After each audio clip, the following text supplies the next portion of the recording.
Good morning. I wanted to quickly touch on something that comes up a lot when people ask me what it is I do. Something I throw around sometimes is that I'm a psychosomatic therapist, and I I do that because one, it's not something that commonly heard, and so there's a bit of an interest in that. But because it's not commonly heard, I kind of wanted to share a little bit on what that actually is, and so get into those two words a little bit. So psychosomatics, so two things. So psycho, pretty obvious one. Psycho is to do with the mind, how the mind works, the kind of thoughts we have, and exploring that side of things. Somatic is not such as commonly known word, and what it means.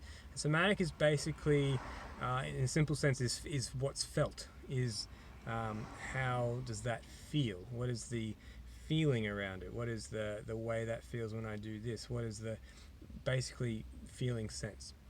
And so psychosomatic is working with the two and how they interact. So one of the big dysfunctions that's happening in a world is that we are very much heavily in the psycho.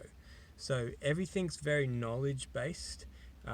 Everything's very much up here, or how this is interacting with this phone or the computer, or where I'm thinking about tomorrow or yesterday, and that whole concept of not really being here but being elsewhere in our thoughts. And we spend a lot of time in that area. The result is that we have lost a very big connection with the somatic. So we've lost a lot of connection with how things feel, and looking into what that might mean, and an analysis of how something feels and what the information from that feeling could be. And it's something we're all able to do. It's just we never get prompted to practice it. If you do a lot of meditation and do work around feeling into what sensations come up in the body, then maybe you do have a better relationship with that. But what I find with working with people is that the case is that most of us don't have a great relationship with the felt sense of what happens in our body. And the truth and the fact is that a lot of what the dysfunctions that happen in human beings is that poor connection between mind and body. Okay, it's no mystery that the way we think, what we think about, and the way we perceive things with our mind affects how we feel and how our cells respond to that environment. And that can be, if one is in a constant perception of threat, then you've all heard the stress talk. Having a consistent state of feeling a perceiving threat in their life can result in a lot of harmful things happening in the cells in the body, and then illness is usually what follows. But to put this in a really relatable way, there's probably a lot of things in your life where, and I know in mine too, where there's certain things that I know I should do, I know I want to do, I know that this is probably what could happen. If I did A, then B would happen. There's a lot of psycho knowledge-based stuff. Like, I know that. I know. I've done this for a long time, believe me. But the difference is turning that I know into I feel. And that is what we call embodiment. So embodiment is taking something that I've conceived or had a concept of or thought about or known about for a long time, but haven't actually genuinely felt that way.